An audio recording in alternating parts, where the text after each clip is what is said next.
Bismillahirrahmanirrahim. Assalamualaikum warahmatullahi wabarakatuh. Kami dari kelompok 10 ingin mempresentasikan hasil kerja kelompok kami yang berjudul budget piutang dan budget hutang. Dengan kelompoknya saya sendiri Sri Putri Anggreni dan rekan saya Novi Herlinza. Baiklah, di sini ada pengertian budget piutang. Budget piutang adalah budget yang merencanakan secara lebih terperinci tentang jumlah piutang perusahaan beserta perusahaan-perusahaan dari waktu ke waktu selama periode tertentu. Budget piutang menunjukkan besarnya piutang yang akan terjadi pada waktu ke waktu karena perusahaan mengadakan transaksi-transaksi penjualan secara kredit, menunjukkan jumlah piutang yang tertagih dari waktu ke waktu, serta menunjukkan pula sisa piutang yang belum tertagih dari waktu ke waktu selama periode yang akan datang. Kemudian ada juga kegunaan budget piutang. Secara umum, semua budget termasuk budget piutang mempunyai 3 kegunaan pokok, yaitu sebagai pedoman kerja, sebagai alat pengkoordinasian kerja, serta sebagai alat pengawasan kerja yang membantu manajemen dalam memimpin jalannya perusahaan. Sedangkan secara khusus, budget piutang berguna sebagai dasar untuk menyusun budget karena penagihan piutang tersebut merupakan pemasukan kas. Kemudian ada pun faktor-faktor yang mempengaruhi budgeting piutang antara lain. Yang pertama, volume barang yang dijual secara kredit. Kemudian yang kedua, standar kredit. Yang ketiga, jangka waktu kredit. Yang keempat, pemberian potongan. Yang kelima, pembatasan kredit. Dan yang keenam, kebijakan penagihan piutang. Di sini juga ada faktor-faktor yang mempengaruhi penyusunan budget piutang. Agar suatu budget dapat berfungsi dengan baik, maka taksiran-taksiran yang termuat dari dalamnya harus cukup akurat sehingga tidak jatuh berbeda dengan realistisnya. Nanti faktor-faktor yang harus dipertimbangkan dalam menyusun budget antara lain. Yang pertama ada budget penjualan, khususnya rencana tentang jenis atau kualitas dan jumlah kuantitas barang yang akan dijual dari waktu ke waktu selama periode yang akan datang.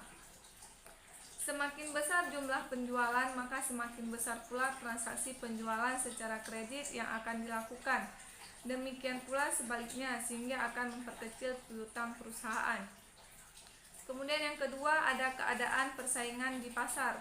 Persaingan yang lebih keras akan memaksa perusahaan untuk lebih banyak melakukan transaksi-transaksi penjualan secara kredit sehingga memperbesar piutang perusahaan. Demikian pula sebaliknya sehingga memperkecil pula piutang perusahaan. Yang ketiga ada posisi perusahaan. Bila mana posisi perusahaan cukup kuat dalam persaingan, maka perusahaan lebih dapat memaksakan penjualan secara tunai sehingga memperkecil penjualan secara kredit. Akibatnya piutang perusahaan akan cenderung lebih kecil. Sebaliknya, posisi perusahaan yang lemah kurang memungkinkan untuk memaksakan penjualan secara tunai sehingga akan memperbesar penjualan secara kredit. Yang keempat ada syarat pembayaran yang ditawarkan perusahaan. Bila mana potongan penjualan yang ditawarkan perusahaan cukup menarik pada calon pembeli, maka akan mendorong mereka untuk melakukan pembelian secara tunai. Akibatnya pula perusahaan akan lebih kecil. Kemudian yang kelima ada kebijaksanaan perusahaan dalam penagihan piutang. Penagihan piutang yang lebih aktif akan mempercepat pemasukan piutang sehingga memperkecil jumlah sisa piutang.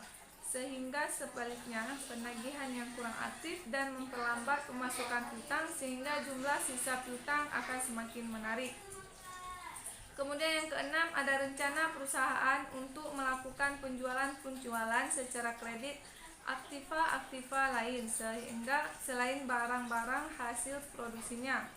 Bila mana secara periode yang akan datang perusahaan perencanaan akan melakukan penjualan secara kredit terhadap sebagian aktiva tetapnya, maka akan memperbesar piutang perusahaan.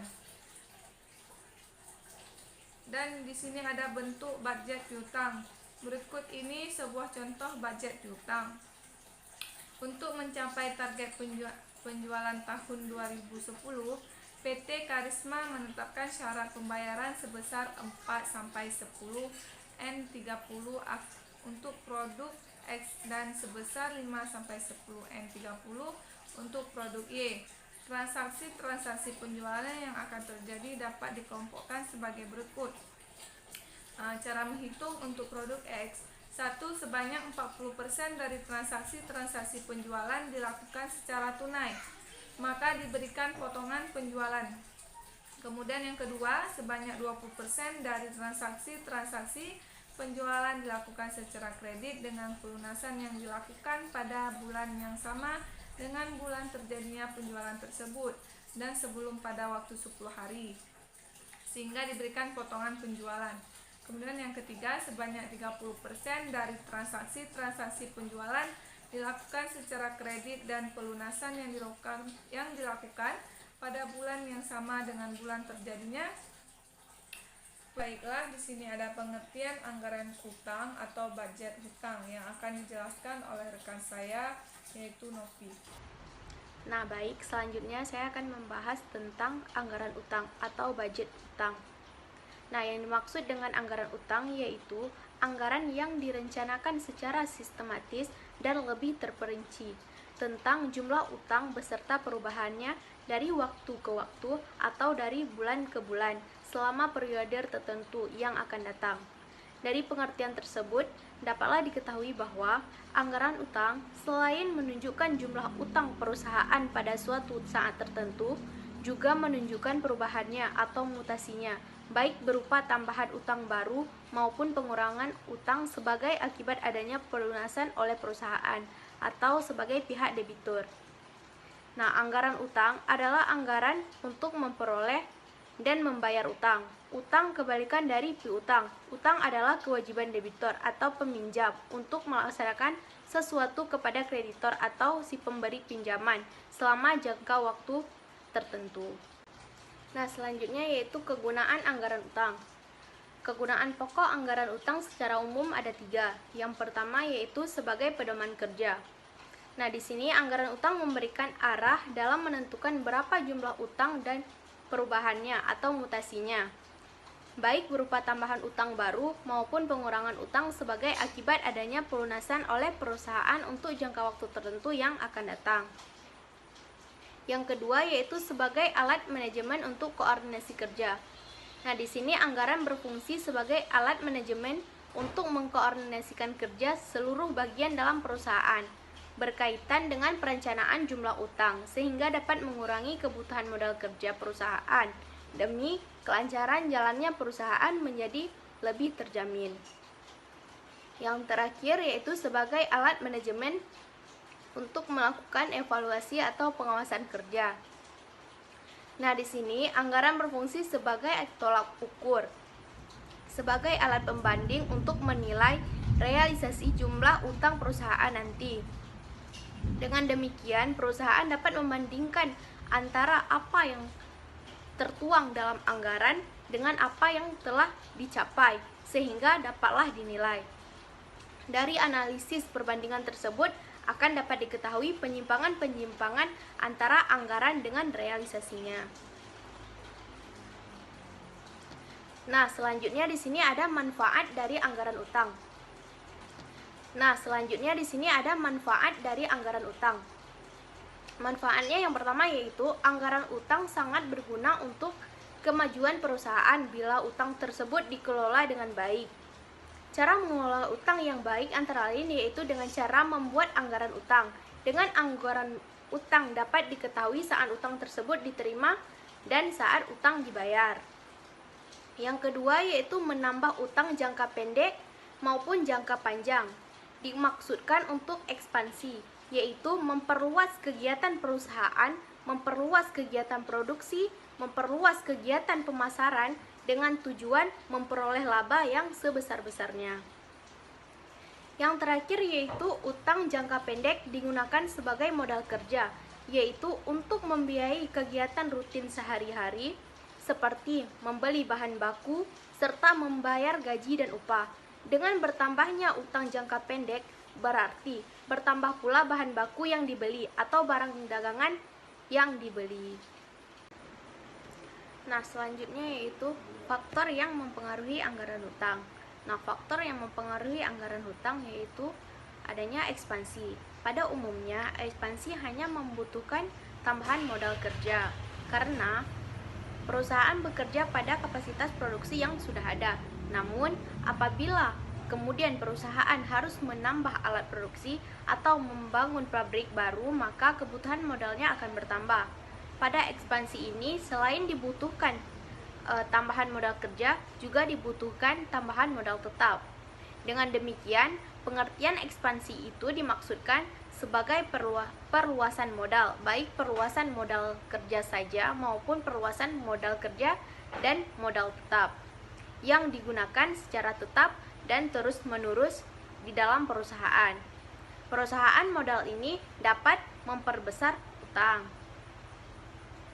Apabila ekspansi perusahaan berdasarkan atas pertimbangan untuk memperbesar atau menstabilisasi laba yang diperoleh, maka ekspansi tersebut karena motif ekonomi. Hal ini terjadi misalnya karena semakin besarnya permintaan terhadap barang atau jasa yang dibuat oleh suatu perusahaan. Makin luas pasar bagi produksinya, mendorong perusahaan tersebut untuk memperbanyak produksinya guna mengimbangi tambahan permintaan atau penambahan luas pasar. Jadi, makin besar jumlah produk yang dijual, berarti makin besar kemungkinan perusahaan untuk mendapat laba, sehingga setiap pemimpin perusahaan mempunyai harapan untuk dapat selalu mengembangkan dan memperluas perusahaannya. Selanjutnya yaitu ilustrasi penyusunan anggaran utang. Penyusunan anggaran utang merupakan tanggung jawab Departemen Keuangan. Langkah pertama, Departemen Keuangan bekerja sama dengan Departemen Pembelian Rutin untuk mengumpulkan data belian dan syaratnya. Langkah kedua, yaitu menghitung anggaran utang usaha pada periode tertentu. Nah, langkah yang ketiga yaitu menyusun anggaran utang usaha. Untuk menyusun anggaran utang jangka panjang untuk keperluan investasi, Departemen Keuangan bekerja dengan Departemen Produksi untuk mengumpulkan data alat produksi yang dibeli sebagai langkah pertama. Nah, yang langkah keduanya yaitu mengumpulkan data jangka waktu kredit dan bunga serta pembayarannya. Nah, yang langkah ketiganya yaitu menghitung dan menentukan besarnya anggaran hutang. Dalam hal penyusunan anggaran utang, dibuat ilustrasi penyusunan anggaran utang jangka pendek dan utang jangka panjang untuk kredit investasi. Nah, jadi kesimpulan yang dapat kita ambil dari pembahasan tadi yaitu piutang dapat memberikan tambahan keuntungan, namun dapat juga mengakibatkan timbulnya kerugian. Piutang sebagai salah satu bentuk investasi akan menyerap modal yang tersedia. Maka, dengan adanya piutang, modal yang tersedia untuk investasi lain akan berkurang. Dengan adanya piutang dagang, kebutuhan modal kerja akan meningkat. Maka, perlu dibuat suatu kebijakan yang jelas untuk mengatur masalah tersebut. Kemudian, anggaran utang adalah anggaran untuk memperoleh dan membayar utang. Utang kebalikan dari piutang. Pada umumnya, utang perusahaan timbul dari terjadinya transaksi pembelian bahan mentah dan bahan pembantu secara kredit untuk keperluan proses produksi. Anggaran utang sangat berguna untuk kemajuan perusahaan bila utang tersebut dikelola dengan baik. Cara mengelola utang yang baik antara lain yaitu dengan cara membuat anggaran utang. Utang merupakan kewajiban utang sebagai hutang sekarang perusahaan yang timbul dari kejadian masa lalu dengan persetujuan di mana hasilnya akan berguna bagi perusahaan dan dapat menjadi sumber daya perusahaan. Karakteristik dari hutang meliputi yaitu pengorbanan manfaat ekonomi masa mendatang menjadi keharusan sekarang untuk mentransfer aset timbul akibat transaksi masa lalu. Nah, demikianlah pembahasan yang dapat kami paparkan. Lebih dan kurang kami mohon maaf. Saya akhiri. Assalamualaikum warahmatullahi wabarakatuh.